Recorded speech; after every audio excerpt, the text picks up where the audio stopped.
Estábamos con el tema de sujetos de la relación laboral. Estábamos con ese, ¿no? Ya vimos trabajador, patrón, en específico, patrón, terminología, concepto, clasificación, diversos términos que se utilizan en distintas legislaciones: empleador, patrón, patrono, principal, dador de trabajo, dador de empleo, empresario, locatario, empresa, empresarios. Entonces, nuestra legislación de manera general utiliza el término patrón, en el artículo 10, pero asimismo en algunas otras disposiciones, en algunos artículos o en la Constitución, en el 123, utiliza el término patrono, empresa o empresarios, ¿sí? Que se utilizan como sinónimos de manera estricta. Patrón, que es la persona física o moral, que es la titular, la dueña, ¿sí? Y la empresa, que es el bien inmueble, el centro de trabajo, ¿no? Pero básicamente también se utilizan como sinónimos para referirse a este sujeto, que es patrón. El concepto artículo 10, ¿sí? Es la persona física o moral que utiliza los servicios de uno o varios trabajadores. Y ahora vamos a ver la clasificación, que puede ser desde pequeñas, medianas o grandes empresas, ¿sí? Entonces, esta ya la habíamos leído en su momento. La crítica que el autor Néstor de Buen hace a esta definición es que se tiene de destacar elementos de subordinación y hace caso omiso a la obligación de pagar el salario, ¿no? Que son los dos elementos esenciales de la relación laboral. Entonces, por lo tanto, dice que esta definición resulta insuficiente. Pero bueno, ahí está la definición: persona física o moral que utiliza los servicios de uno o varios trabajadores, ¿vale? Vamos con la clasificación por su naturaleza. Hablamos de persona física o persona moral. Artículo 10, ahí póngale. Luego, por el tipo de actividad que desarrollan, los podemos clasificar en industriales, comerciales, agrícolas, mineras, de servicios, etcétera, etcétera, etcétera. Por la extensión, ahí póngale artículo 16, que también viene más adelante, que es empresa y que es establecimiento. Entonces, por su extensión, hablamos de empresa o a su vez de establecimientos, ¿sí? Que los establecimientos son parte de la empresa, sucursales, agencias, etcétera, etcétera, etcétera. Luego vamos por el distinto tratamiento jurisdiccional que reciban. Básicamente, la distribución en cuanto a las competencias, ¿no? En nuestra materia hablamos de dos tipos de autoridades: la autoridad local de cada entidad federativa y la autoridad federal, ¿sí? ¿Qué artículo establece esta distinción? El artículo 527, ¿no? Que en algún momento ya lo leímos y ya lo expliqué en qué consiste. El artículo 527 establece que cualquier patrón, ¿sí?, que realice alguna actividad que se enumere en ese artículo, que se establezca en ese artículo, forzosamente debe de conocerlo una autoridad laboral de competencia federal. Y aquel patrón que realice alguna actividad que no esté enunciada en ese artículo, por lo tanto, es de competencia local. ¿Sale? Pues ahí está la distinción por este tratamiento jurisdiccional. De ahí que en nuestra materia nada más hablemos de tribunales laborales locales, local del Estado de Puebla, o Tribunal Laboral Federal, ¿sí? No hay más. En algún momento existieron las juntas de conciliación, y las juntas de conciliación tenían como finalidad resolver conflictos en donde el reclamo no rebasara los 3 meses de sueldo. Cuando el reclamo de una prestación no rebasara 3 meses de sueldo, era competencia de una junta de conciliación. Ya se eliminaron las juntas de conciliación y las juntas de conciliación arbitraje, y únicamente hablamos ya de tribunales laborales federales y tribunales laborales locales, ¿sí? Y por último, por el número de trabajadores que emplean, hablamos de pequeñas, medianas, grandes empresas o incluso hasta transnacionales, ¿no? Pequeñas empresas hasta 100 trabajadores, medianas de 100 a 1000 y grandes empresas de 1000 en adelante, ¿sí? Para concluir, este es su tema de lo que es patrón. Vamos a ver lo que es la figura del intermediario, ya con una limitante. Si ven, el artículo 12, segundo párrafo, fue modificado actualmente en el 2019, el cual no se contemplaba de esa manera, ¿sí? Y ya nada más lo que va a ser el intermediario, a diferencia de la anterior legislación, a diferencia de antes del 2019, cómo se contemplaba el intermediario podía contratar o intervenir, ¿sí? Así decía el artículo 12. Intermediario es aquel que contrata o interviene. Actualmente nada más ya se le da la intervención. Aquel que quiera ser intermediario nada más va a intervenir. Que en nuestro país esta figura del intermediario lo realiza el propio Estado a través de diversas instituciones con las agencias de empleo, ¿sí? Que básicamente las realiza el Estado. Entonces dice el artículo 12 que el intermediario es aquel que interviene en el proceso de contratación de personal, participando en el reclutamiento nada más, sin contratar, porque antes podía contratar. Ahorita nada más es participar en el reclutamiento, selección, entrenamiento y capacitación, entre otros. Y la característica esencial es que también la ley ya les da la categoría de que los mismos no deben ser considerados patrones. ¿Por qué? Porque no contratan. A diferencia de lo que la anterior legislación sí lo preveía. Por favor, Oscar, lea el artículo 12, segundo párrafo. Las agencias de empleo o intermediarios que intervienen en el proceso de contratación de personal podrán participar en el reclutamiento, selección, entrenamiento y capacitación, entre otros. Estos no se consideran patrones, ya que este carácter lo tiene quien se beneficia de los servicios. Entonces, no se consideran patrones, si nada más es de intervenir. ¿En qué consiste entonces esta figura de la intermediación? Dice un tercero, que ese tercero en nuestro país por regla general es el gobierno, el Estado, ¿sí? Ajeno a la relación laboral, lo único que hace es servir de conducto para que se establezca en forma directa entre dos personas, ¿vale? Entonces nada más es como el conducto para que nazca una relación laboral. Por regla general y que está regulado en el artículo 123, fracción 25, hablamos de las agencias de colocación, que el mismo artículo 12, segundo párrafo, prevé, ¿sí? Entonces, en cuanto al intermediario, aquí no hay más que explicar. Es un tercero ajeno que nada más sirve de conducto, a diferencia de lo que la legislación anterior sí preveía que podía contratar. Ahorita donde sí ya viene controversia es en la figura de la subcontratación o del subcontratista. Vamos con lo que es el patrón sustituto. El patrón sustituto, en el artículo 41, es decir, la sustitución de un patrón por otro en esa misma empresa, ¿sí? En la figura del patrón sí da la posibilidad, sí existe la posibilidad por cuestiones económicas, obviamente, el transferir los derechos y obligaciones de una persona a otra, lo cual esta figura de la sustitución no aplica en la figura del trabajador. Si el patrono necesita sustituir a un trabajador, ¿por qué? Porque sufrió un riesgo de trabajo y de acuerdo a los términos de la ley del Seguro Social, un trabajador puede estar de incapacidad hasta un año, ¿sí? Por una incapacidad temporal. Entonces, ¿qué necesita este patrón? Pues sustituir a ese trabajador que sufrió un riesgo de trabajo y que por lo tanto se encuentra de incapacidad por un año. ¿Qué tiene que hacer? No hablamos de una sustitución, sí, en términos amplios, pero esa sustitución se centra en el nacimiento de una nueva relación laboral. ¿Por qué? Porque necesita contratar a un trabajador de manera temporal por un año para sustituir a ese trabajador que sufrió el siniestro, ¿sí? Entonces, la sustitución únicamente opera respecto a la figura del patrón, no así en la figura del trabajador. ¿Por qué? Porque ahí ya hablamos de una nueva relación laboral, distinta a la que tenía con el anterior trabajador. Entonces ya hablamos en estricto sentido de que ante esa situación, el patrón tendrá dos trabajadores, ¿sí? Cuando el trabajador deje de estar de incapacidad, tendrá que regresar a su empleo y por lo tanto el patrón tendrá que terminar esa relación temporal de trabajo que en su momento nació para la sustitución de ese trabajador, ¿sí? Dice entonces, respecto a la sustitución la sustitución patronal o el patrón sustituto. ¿Sí? Ahí pónganle a lo mejor arriba ese término de la sustitución patronal. Por ahí si les interesa, busquen algunas tesis o jurisprudencias y alguna que esté interesante la envía para que la leamos en la siguiente clase. Dice que esta figura corresponde a una figura civil que es la subrogación personal. ¿Qué consiste la subrogación personal? En la sustitución de una persona por otra, pero únicamente aplica en la figura del patrón.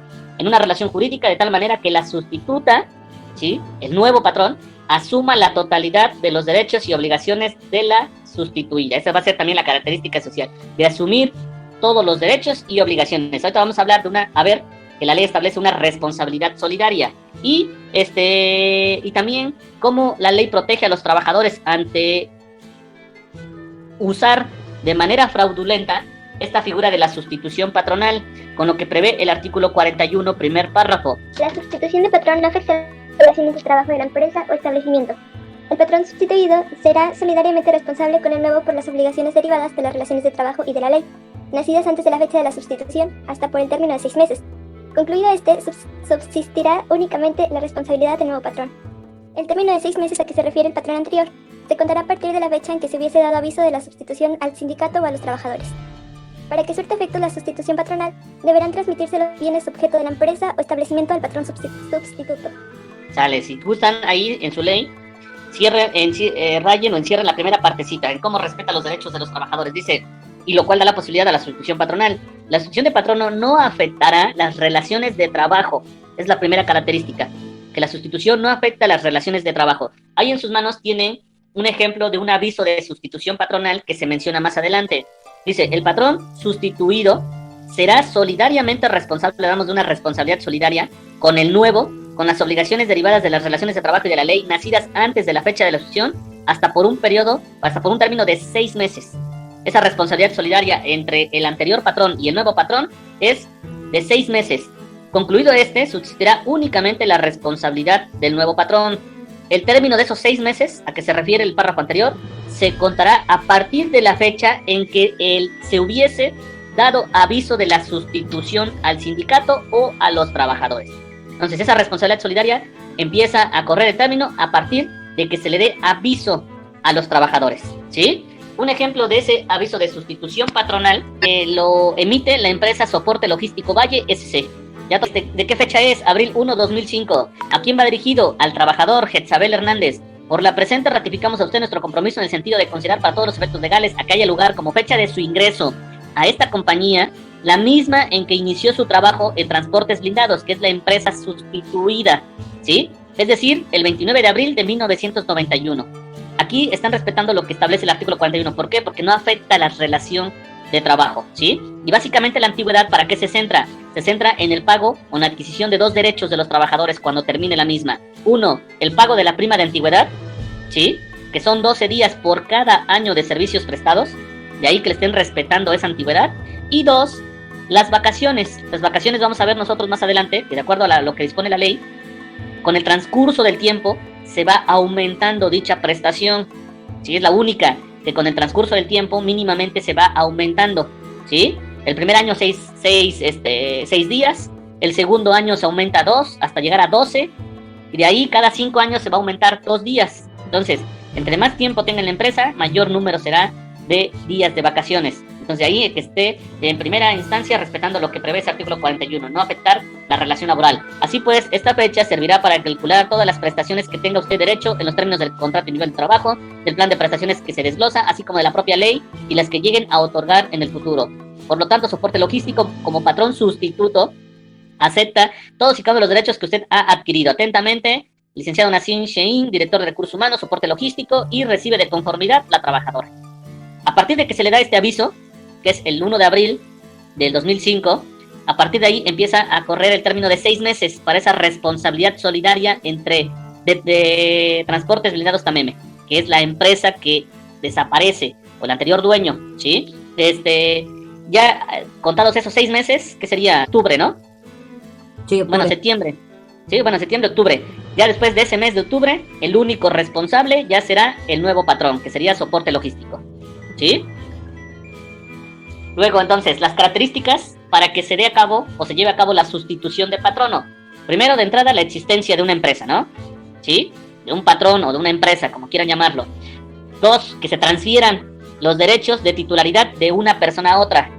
De una persona a otra, de una persona física a persona física, de persona física a persona moral, de persona moral a persona física o de persona moral a persona moral, ¿sí? Aquel que tenga la calidad de patrono. Y posterior a ello, el nacimiento de una responsabilidad solidaria temporal de 6 meses, contados a partir de la fecha en que se dé aviso a los trabajadores de dicha sustitución. Un ejemplo de ello, ahí lo tienen en sus manos, ¿sí? ¿Alguna duda, alguna pregunta? Perfecto. Ahora, si en el juicio, ¿sí? Supongamos que yo, Sergio Barrera García, me despidieron en el año 2020. Fui objeto de un despido injustificado y demandé a determinada empresa. Pongo el ejemplo, Volkswagen de México, SADCB, que así se llamaba en ese momento y así se vino llamando. En el 2021, obviamente por la situación de la pandemia, por cuestiones económicas, y pongo el ejemplo para que me entiendan, ¿sí? En un juicio. Ahorita ya en una relación laboral, bueno, no hay problema, ¿no? Está el ejemplo ahí con el documento que acabo de leer. Pero ¿qué pasa si en el 2021 me entero que la empresa cambia de dueños? Ya no son los alemanes los dueños, ahora los alemanes, ahora los dueños son rusos, ¿sí? Por lo tanto, obviamente, a lo mejor están en su derecho de cambiarle la denominación. A partir del 2021 hubo cambio de dueños y ahora ya no se llama Volkswagen de México, ahora se llama Volkswagen Volkswagen nada más, ¿sí? Ya no se llama Volkswagen de México SADCB. Ahora actualmente la dejaron con la terminología Volkswagen, ¿sí? SADCB. ¿Qué tengo que hacer? Porque el juicio se está sustanciando y yo demandé a Volkswagen de México, porque así se llamaba en su momento. Si hay esa sustitución patronal, porque ya la hubo, tan es así que ya cambió de razón social, ¿qué tengo que hacer yo en el juicio laboral? para que en su momento pueda yo cobrar el juicio. ¿Por qué? Porque si voy y ya está el laudo y lo pretendo ejecutar, esa ejecución será a nombre de la empresa que yo demandé, pero resulta que ya no existe, ya no hay nada, cuentas bancarias, ya el bien inmueble, ya todo está a nada más a nombre de Volkswagen. ¿Qué tengo que hacer para poder cobrar en un juicio? Porque si yo voy y cobro, cuando demandé a Volkswagen de México y actualmente es Volkswagen, con un amparo indirecto, fácil me pueden echar abajo todo esa diligencia de embargo, ¿sí? Porque ya es persona totalmente distinta a la que están condenando en el juicio. ¿Qué tengo que hacer yo como abogado del trabajador para que en su momento pueda yo cobrar ese juicio? ¿Sí?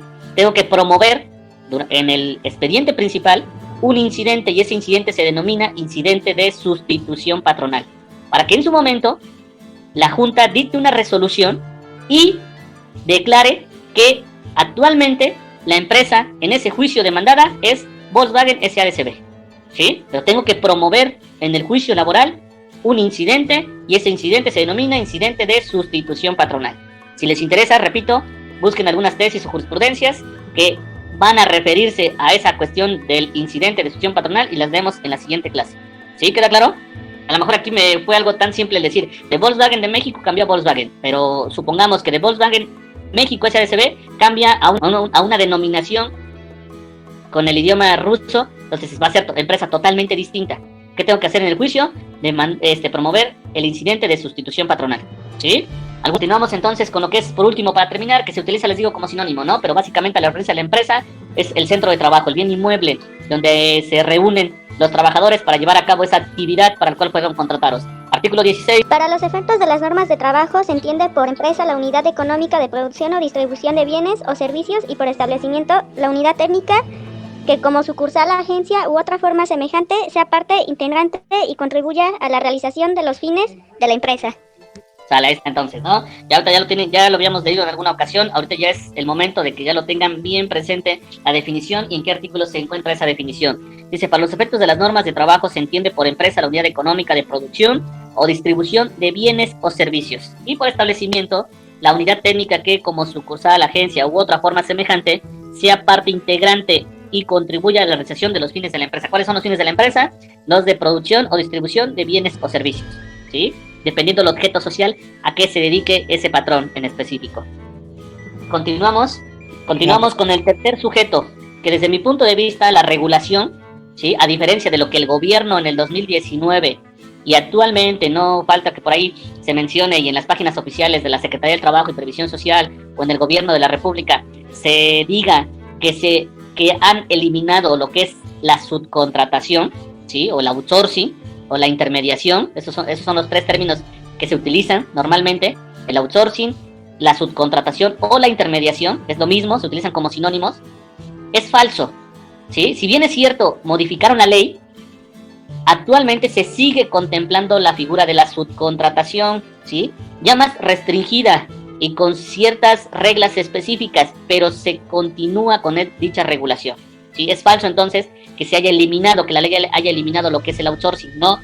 ¿Por qué? Porque continúa, ahorita lo vamos a ver, ¿sí? A diferencia, y vean cómo la propia ley, la misma ley se sigue contradiciendo y que fue modificada apenas en el 2019.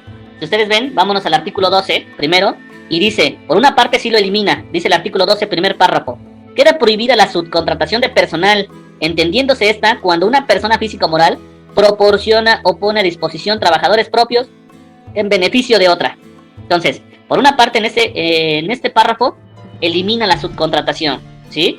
Pero en el artículo 13, y no vamos más allá que al siguiente artículo, dice: se permite la subcontratación de servicios especializados o de ejecución de obras especializadas que no formen parte del objeto social ni de la actividad económica preponderante de la beneficiaria de estos, siempre que el contratista esté registrado en el padrón público, ¿sí?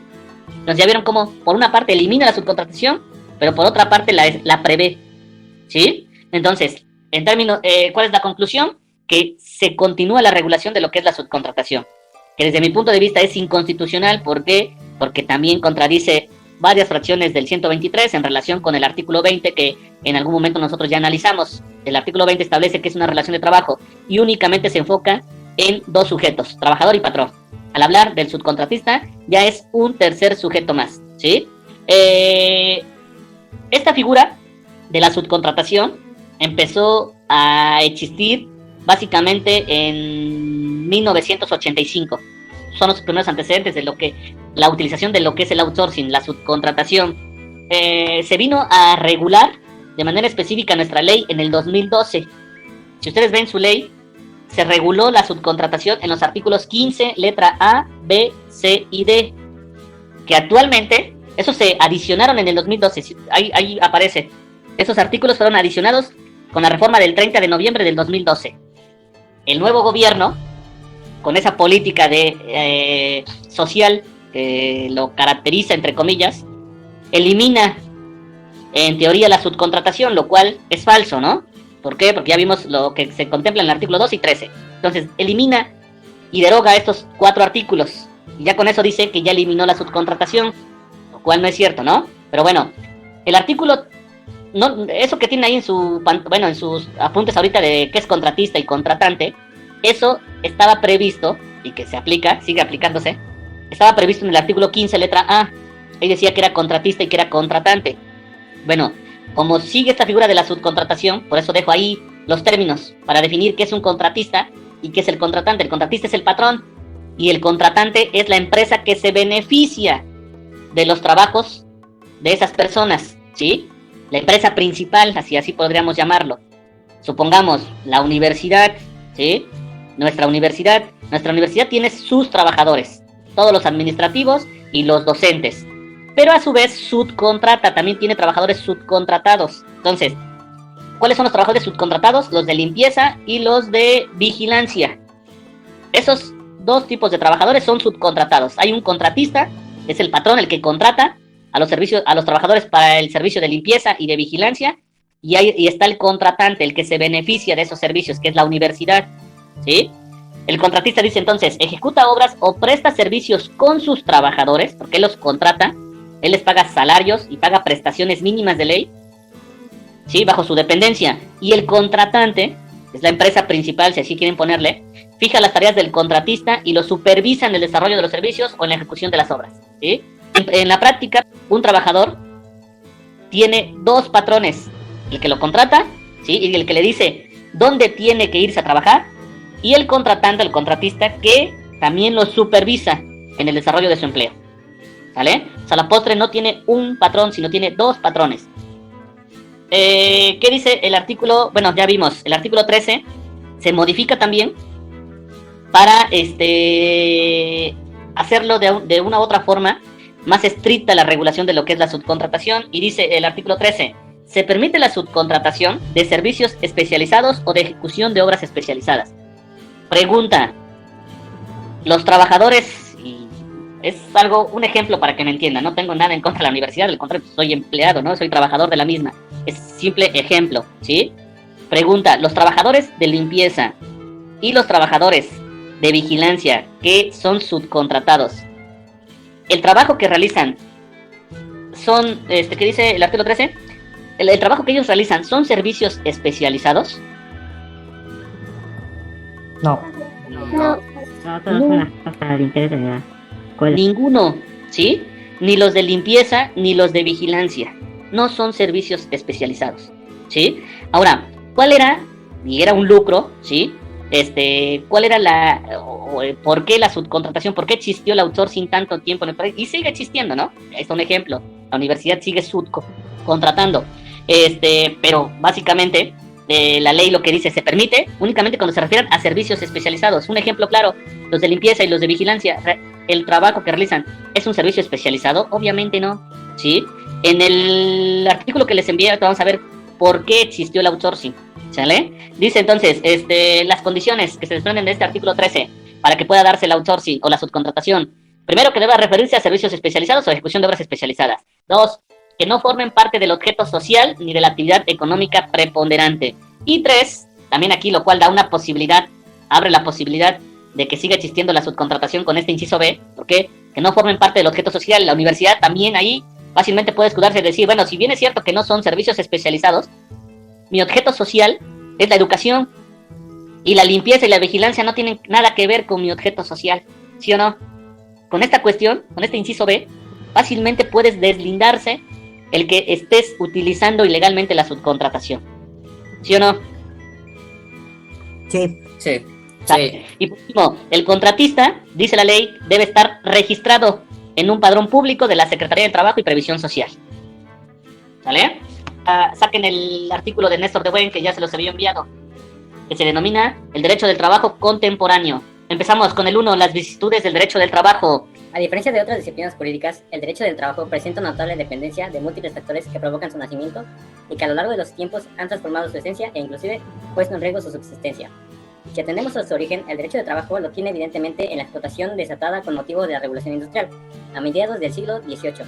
Y curiosamente se encuentra desde el principio el impulso de las políticas liberales auspiciadas por la Revolución Francesa, que desde finales del siglo pusieron en vigor las leyes con las que la burguesía se protegía desde entonces contra el surgimiento de la clase obrera.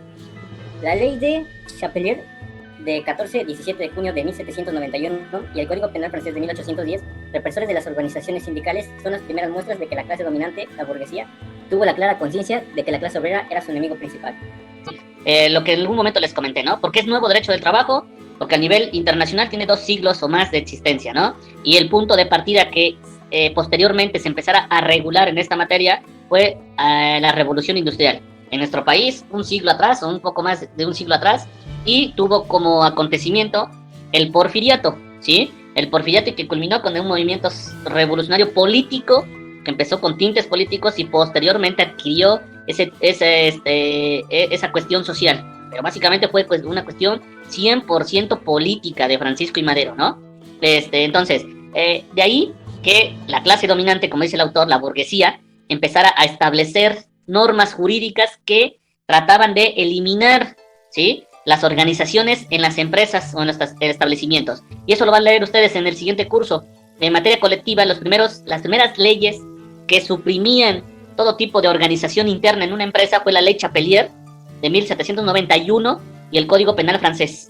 De hecho, en nuestro país, y siendo, ya había fallecido, en el Código Penal de 1872 también se prohibía la asociación de trabajadores para el efecto de exigir prestaciones laborales, ¿sí? Entonces, ahí están básicamente los antecedentes de manera general. A pesar de que esa clase nueva no tenía en un principio conciencia de sí misma, el siglo XIX conocerá del lento proceso de formación incesible de una nueva disciplina que no podía conformarse con las disposiciones liberales de los códigos civiles, particularmente el francés de 1804, mejor conocido como Código Napoleón. Las formas civiles en que eran contempladas las relaciones laborales tuvieron fuerza durante mucho tiempo, pero acabaron por ser sustituidas por las especiales de una legislación que se empezó a manifestar desde finales del siglo XIX y encontró su mejor expresión en la Constitución Mexicana de 1917 y en la parte 13 del Tratado de Versalles de 1919. A lo largo del siglo XIX se produjeron acontecimientos políticos y se expresaron pensamientos que condujeron a la formación de la nueva disciplina. De la nueva disciplina, ¿no? Por ahí, espero que sigan leyendo el libro. No es necesario que yo les tenga que decir qué es lo que deben de leer. Ahí están los temas y por favor vayan leyendo. Sí, y también les recomiendo que por X o Y razón no nos encontramos en el siguiente curso, porque a lo mejor me den Derecho Procesal o Seguridad Social, no sé, y nada más 2 grupos. Ese libro que ustedes tienen es el tomo 1. Bueno, para el siguiente, si no nos encontramos, ustedes solitos compren el tomo 2 y ahí viene la parte colectiva. Y también, sin necesidad de que uno les diga, lean el libro, ¿sí? Bueno, hay cuestiones aquí que ya ustedes ya saben. Parte 3 del Tratado de Versalles fue donde surgió la OIT, ¿sí? Sígale leyendo. Un lugar especial ocupa desde antes el Manifiesto de los Iguales, lanzado por Graco Crassus Baffeur en 1797 y que le costó la guillotina. Los primeros movimientos sociales son sustancialmente la Revolución en Francia de 1848 y la Comuna de París de 1871. Los primeros pensadores con sentimientos sociales a veces discrepaban, fueron los llamados por Marx y Engels socialistas utópicos, y de ellos cabe mencionar a Saint-Simon Fourier, inventor de las falansterios, Cabet, Sismondi, y el inglés fundamental, Robert Owen. Los nombres de Karl Marx y Federico Engels ocupan un lugar especial en cuanto son autores del materialismo histórico. Robert Poulvord, crítico de Marx y autor de un libro intencionalmente denominado La filosofía de la miseria, que Marx contestaría con su miseria de la filosofía. Es el origen teórico del anarquismo de un Bakunin, tendrá su máxima expresión política de enorme influencia en España, Cataluña de manera principal y México con los Flores Magón. A Ferdinand Lázaro, que afrancesó su nombre para convertirlo en de la Salle, corresponde la formación de la socialdemocracia con relativa presencia en el mundo actual, muy disfrazada y por supuesto. Y el fin del siglo, la Iglesia Católica precavida se presentó en la escena con la Rerum Novarum del Papa León XIII, 1891, que daría origen de la doctrina social de la Iglesia Católica, que quiso sustituir la justicia social por la caridad. Son particularmente importantes en la evolución social las internacionales obreras, la primera aprobada en Londres en 1864 y la segunda en París 1889, que decide la celebración del día 1 de mayo como la fiesta del trabajo en homenaje a los mártires de Chicago, víctimas del gobierno norteamericano en 1886. No pueden dejar de mencionarse el reconocimiento de las organizaciones sindicales en Francia, particularmente a partir de la ley de 21 de marzo de 1884, que se aprueba siendo primer ministro René Waldeck-Rousseau, que provoca en 1886 el nacimiento de la Federación Nacional de Sindicatos y Grupos Corporativos. Más trascendente aún es la formación de Limoges en septiembre de 1895 de la Confederación General del Trabajo. No puede omitirse que pase al enfrentamiento de Bismarck en las socialdemócratas, a él se le debe la creación del Seguro Social de 1881 y la promulgación de las leyes del Seguro de Enfermedades 1883, del Seguro de Accidentes 1884 y del Seguro de Vejez a Invalidez 1889, que serían el punto de partida de la instauración de la seguridad social en el mundo. Hoy un poco a menudo de decadencia. A finales del siglo XIX aparecen las primeras leyes sociales, pensadas fundamentalmente para las consideraciones de los accidentes del trabajo. Las consecuencias. Bueno, básicamente todos los que se mencionan ahí fueron los principales exponentes, ¿no? A nivel mundial de lo que es el derecho del trabajo y la seguridad social. Tan es así que, de manera social, con un sentido histórico social, pues, Karl Marx y Friedrich Engels, ¿no? 1848. Posteriormente, en materia de seguridad social, el principal exponente y donde surgió la seguridad social fue en Alemania, con este señor, con Bismarck, ¿sí? En 1881. En nuestro país, la ley del Seguro Social vino hasta 1941, casi 60 años después de que ya había nacido en Alemania. Bueno, de ahí por favor, si pueden, lean el punto 2, antecedentes mexicanos, que es algo que me falta ver en este curso, leer algunas cosas. Luego viene el punto 3, el mundo después de la Primera Guerra Mundial, también lo leen. Vámonos al punto 4, las fórmulas subterráneas, que es para lo que me interesa este material respecto a lo que es la subcontratación. 4, las fórmulas subterráneas. Las fórmulas subterráneas, el outsourcing tiene una explicación razonable, casi una justificación. Claro está que entre la producción tradicional, que se inicia con el diseño propio, la fabricación de partes, el armado final y la comercialización y el sistema de outsourcing, el sacrificio de mano de obra propia es una característica notable. Se genera empleo para los proveedores, generalmente de otros países, con cargo al desempleo propio. Sin embargo, desde la perspectiva de las reglas laborales, es un tema de enorme costo inicial que a la larga se compensa con la eliminación de responsabilidades laborales. Ahí, aguánteme tantito, Lisette. Ahí, básicamente, ¿cuál era la finalidad y dónde venían las ganancias de usar la subcontratación? ¿Sí? Era en eliminar responsabilidades laborales para la empresa principal, ¿sí? Es decir, y más que nada, ¿qué responsabilidades laborales? En el pago de indemnizaciones, ya sea por riesgos de trabajos, por despidos, ¿sí? Básicamente en eso se centraba, en deslindar a la empresa principal de responsabilidades laborales. Los sindicatos se debilitan y los convenios colectivos inician la vía de regreso a las condiciones elementales de las leyes, pero en nuestro mundo malicioso, la imitación del outsourcing se ha manejado sobre la base de mecanismos ilegales que se montan, en lo principal, en la complicidad de sindicatos corporativos que en México abundan, la escasa profundidad en las resoluciones de las juntas de conciliación y arbitraje que olvidan la figura de la intermediación perfectamente definida en los artículos 12, 13, 14 y 15 de la Ley Federal del Trabajo, y en el fondo en la complicidad interesada de las autoridades de trabajo que encuentran en ese sistema una forma de servir al empresariado. La fórmula es elemental. Se constituye una empresa mercantil cuyo objeto principal será el alquiler de mano de obra para otras empresas que no desean tener responsabilidades laborales. Previamente, la arrendadora habrá creado un sindicato espectro tan amplio que no se podrá decir que no sirva para cualquier propósito. Algo así como sindicato de trabajadores industriales, comerciales y de servicios similares y conexos de la República Mexicana. Habrá organizado la captación de mano de obra no especializada y sin empleo, necesariamente afiliada al sindicato y habrá ofrecido sus servicios a los empresarios interesados, que siempre serán muchos. La fórmula será la celebración de un contrato de suministro de mano de obra, porque tal vez parezca exagerado invocar arrendamientos, en el que los compromisos principales serán poner a disposición del cliente los trabajadores que necesite, bajo la condición expresa de que si el cliente no se siente satisfecho, podrá rechazar a alguno de los propuestos sin incurrir con ello en ninguna responsabilidad. El proveedor, por regla general, un despacho de abogados patronales que actúa en forma paralela con personalidad jurídica diferente, se compromete a hacerse cargo de los gastos que pudiera ocasionar el despido de cualquier trabajador e inclusive otorgar garantías suficientes. Fianzas de compañías, inclusive para dar tranquilidad al cliente. El contrato admite todas las alternativas posibles por tiempo indefinido, por tiempo o por obra determinado, de temporada, etc. Y bajo la condición de que el proveedor estará a cargo de todo cuando el cliente ya no necesite o no requiera de personal. Todo esto, por supuesto, sustentado en el contrato colectivo de trabajo celebrado por el proveedor con su sindicato, que a su vez constituye un parapeto de autodefensa para el caso que los trabajadores pretendan independizarse. Las ventajas para el cliente son notables, como no tiene trabajadores, ya que los que hacen el trabajo son aparentemente ajenos.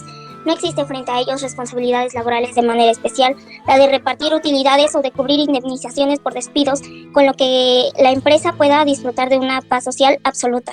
Los salarios los paga el proveedor que previamente habrá convenido en la oportuna provisión de fondos que hará el empresario usuario.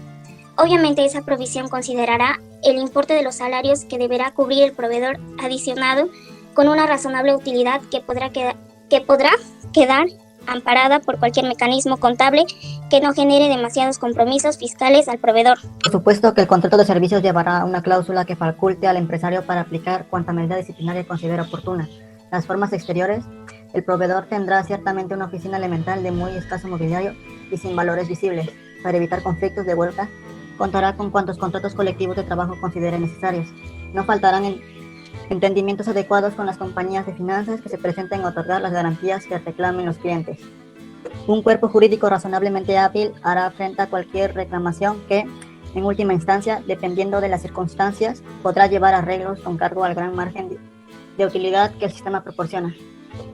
Los trabajadores, instrumentos del negocio, ante un mercado en el que el desempleo es la nota mayor, aceptarán las reglas de juego a cambio de ser ubicados a cualquier empresa cliente. No hay que olvidar que en estos casos el estado de necesidad fija esas reglas de juego. ¿Alguna conclusión? Evidentemente que parece muy sencillo y sin riesgo mayor la aplicación del sistema, como lo demuestra la amplia utilización que tiene en nuestro país. Es obvio que la sustentación mayor está en la corrupción misma del modelo político que permite la creación de sindicatos artificiales y que se monta en las actividades jurisdiccionales, nada confiables. Sin embargo, la propia Ley Federal del Trabajo establece las bases para deshacer el juego. Entre otras, la disposición del artículo 21 que establece la presunción de la existencia del contrato o de la relación de trabajo en el que se presta un trabajo personal y en el que lo recibe. Esa presunción extendida a las hipótesis de los artículos 12 al 15 serían suficientes para echar abajo el mecanismo. No conozco, sin embargo, algún antecedente jurisdiccional y sobre todo de jurisprudencia que permita ser optimista sobre un resultado positivo. Todo esto conduce a conclusiones pesimistas. Tal vez una profunda reforma de la Ley Federal del Trabajo pudiera ponerle remedio, pero nada permite pensar que esta reforma se vaya a producir. Por el contrario, las perspectivas de las que ya se anuncia por parte de la CTPC son absolutamente negativas. Rotura de la estabilidad en el trabajo, en el empleo, contratos a prueba, sustitución del tiempo extra por un misterioso banco de horas, confirmación del corporativismo sindical, jurisdicción a través de las juntas de conciliación y arbitraje sin cambio alguno y algunos etcéteras adicionales. Habrá que continuar la lucha por el rescate de los derechos de los trabajadores. No sería suficiente tratar de mantener los que ahora se fijan en las leyes, porque sin la menor duda es preciso reformar la Ley Federal de Trabajo. Lo que ocurre es que el impulso hacia atrás de autoridades y empresarios es una alianza eficaz. Todo ello montado además de la evidente corrupción del sindicalismo en general, hace que la tarea de avanzar parezca imposible. La alternativa será la alianza entre los trabajadores de tal manera que se cierren las puertas al sindicalismo corporativo. La coordinación de esfuerzos de las organizaciones sindicales nacionales no corporativas entre sí y con las organizaciones democráticas del extranjero y el apoyo fundamental de quienes hacemos el estudio y difusión del derecho del trabajo una tarea fundamental. La verdad es que hay mucho que hacer. Vale, ahí está entonces, ¿no? Bueno, con eso explica en qué se centraba el outsourcing. ¿Alguna duda, alguna pregunta? Y en el de condiciones, ahí el contratista tiene que registrarse en un padrón público ante la Secretaría de Trabajo y Previsión Social, ¿sí? Secretaría Federal, obviamente, porque también hay una secretaría, creo que así se denomina igual en cada estado, ¿no? En cada entidad federativa. Hablamos de la Secretaría a nivel federal. Bueno, continuamos entonces. Los requisitos para este subcontratista. Requisitos de formalidad entre el contratista y el contratante. Artículo 14, primer párrafo. Artículo 14. La subcontratación de servicios especializados o de ejecución de obras especializadas deberá formalizarse mediante contrato por escrito en el que se señale el objeto de los servicios a proporcionar o las obras a ejecutar, así como el número aproximado de trabajadores que participarán en el cumplimiento de dicho contrato. Para que se lleve a cabo esta cuestión de la subcontratación, dice el artículo 14, debe formalizarse mediante contrato por escrito entre ambos sujetos, ¿no? Entre el contratista y el contratante. Para ello ya sabemos qué es el contratista y qué es el contratante, ¿sí? Que actualmente no lo define la ley. Nos vamos a lo que decía antes de esta reforma del 2019. Luego, el registro. Deben registrarse, ¿no? Que es una de las condiciones para que pueda llevar a cabo la subcontratación. ¿Qué dice el artículo 15? Artículo 15. Las personas físicas o morales que proporcionen los servicios de subcontratación deberán contar con registro ante la Secretaría del Trabajo y Previsión Social. Para obtener el registro, deberán acreditar estar al corriente de sus obligaciones fiscales y de seguridad social. El registro al que hace mención este artículo deberá ser renovado cada 3 años. La Secretaría del Trabajo y Previsión Social deberá pronunciarse respecto de la solicitud de registro dentro de los 20 días posteriores a la recepción de la misma. De no hacerlo, los solicitantes podrán requerirla para que se dicte la resolución correspondiente, dentro de los 3 días siguientes a la presentación del requerimiento. Transcurrido dicho plazo, sin que se notifique la resolución, se tendrá por efectuado el registro para los efectos legales que dé lugar. La Secretaría de Trabajo y Previsión Social negará o cancelará en cualquier tiempo el registro de aquellas personas físicas o morales que no cumplan con los requisitos previstos por esta ley.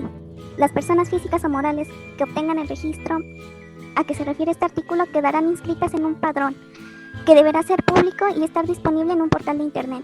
La Secretaría de Trabajo y Previsión Social expedirá las disposiciones de carácter general que determinen los procedimientos relativos al registro que se refiere este artículo. Es básicamente qué se necesita para el registro, que debe ser ante la Secretaría de Trabajo y Previsión Social, acreditar estar al corriente de obligaciones fiscales y seguridad social y debe ser renovado cada 3 años, ¿sí? Lo que me interesa es lo que se establece en el párrafo 3 de este artículo. Ahí pongan en su ley o en sus apuntes. Ese párrafo 3 contiene una figura jurídica que se utiliza más que nada en materia fiscal, que es la afirmativa ficta, ¿sí? ¿Y qué significa esta afirmativa ficta? Que ante el silencio de la autoridad se tendrá por hecho el trámite que se esté realizando, ¿sí? Dice, en este caso el artículo 15 habla del registro de un proveedor, de un subcontratista, ¿sí? Para ser subcontratista, respecto a trabajos especializados, debo de registrarme, debo de solicitar el registro ante la Secretaría de Trabajo y Previsión Social. Así como está redactado este párrafo, es similar al que se contempla en el artículo 366, último párrafo, ¿sí? Y que ambos contienen esa figura de la afirmativa ficta. ¿Por qué? Dice, la Secretaría de Trabajo y Previsión Social deberá pronunciarse respecto de la solicitud de registro dentro de los 20 días posteriores a la recepción de la misma. Ya solicité ante la Secretaría del Trabajo registrarme como subcontratista, ¿sí? La Secretaría de Trabajo tiene 20 días para pronunciarse respecto a esa solicitud. De no hacerlo en ese término de 20 días, yo, como solicitante, poder requerirla para que dicte la resolución correspondiente, ya sea que me otorgue el registro o me niegue el registro, ¿sí? Dentro de los 3 días siguientes a la presentación del requerimiento, transcurrido dicho plazo, sin que notifique la resolución, en esos 3 días, si no notifica la resolución, se tendrá por efectuado el registro para los efectos a que dé lugar. Se tendrá por hecho el registro. A eso se refiere respecto a la afirmativa ficta, ¿no? Ante la omisión de la autoridad de dar respuesta a una solicitud, ¿sí? En esos términos vamos al artículo 366, último párrafo. Artículo 366. Si la autoridad registral no resuelve dentro de un término de 20 días, los solicitantes podrán requerirla para que dicte resolución, y si no lo hace dentro de los 3 días siguientes a la presentación de la solicitud, se tendrá por hecho el registro para todos los efectos legales, quedando obligada la autoridad dentro de los 3 días siguientes expedir la constancia respectiva. Ahora, este párrafo, que también contempla la afirmativa ficta, es para la solicitud de un sindicato de trabajadores. Un grupo de trabajadores se unieron en la empresa para formar un sindicato, ¿sí? Con base en los requisitos que la ley prevé. presentan su solicitud ante la autoridad. ¿Cuál autoridad? El Centro Federal de Conciliación y Registro Laboral. ¿Sale? Entonces, presentaron su solicitud para que esta autoridad determine si cumplen con los requisitos o no, y si cumple con los requisitos, les extienda la constancia de que esa agrupación ha reunido los requisitos y es un sindicato, ¿sí? Entonces, también en los mismos términos que el artículo anterior, dice, si la autoridad registral no resuelve dentro de un término de 20 días, los solicitantes podrán requerirla para que dicte resolución, y si no lo hace dentro de los 3 días siguientes a la presentación de la solicitud, se tendrá por hecho el registro para todos los efectos legales, quedando obligada la autoridad dentro de los 3 días siguientes a expedir la constancia respectiva. Esa constancia, si quieren rayarla ahí en su ley, esa constancia coloquialmente se denomina, ese papel, se le denomina toma de nota, que es el documento en el cual se acredita que esa agrupación ha quedado registrada como un sindicato, ¿sí? Y coloquialmente le llaman toma de nota. Si ven, también este párrafo fue modificado en el 2019. ¿Y en qué sentido se modificó? Que disminuye el plazo de la contestación que debe de realizar la autoridad. Anteriormente se contemplaban 60 días. Con esta modificación da un término primario de 20 días, ¿sí? Y por último, vamos con lo que es la responsabilidad solidaria. La responsabilidad solidaria actualmente, antes estaban en los artículos 13, 14 y 15. Actualmente ya se acota respecto a esta figura de la responsabilidad solidaria y únicamente se contempla en el artículo 14, segundo párrafo. Artículo 14. La persona física o moral que subcontrate servicios especializados o la ejecución de obras especializadas con una contratista que incumpla con las obligaciones que deriven de las relaciones con sus trabajadores. Será responsable solidaria en relación con los trabajadores utilizados para dichas contrataciones. Vale, también ahí si les interesa, busquen algunas tesis o jurisprudencias que hagan referencia a la responsabilidad solidaria, ¿sí? Y las analizamos en las siguientes clases.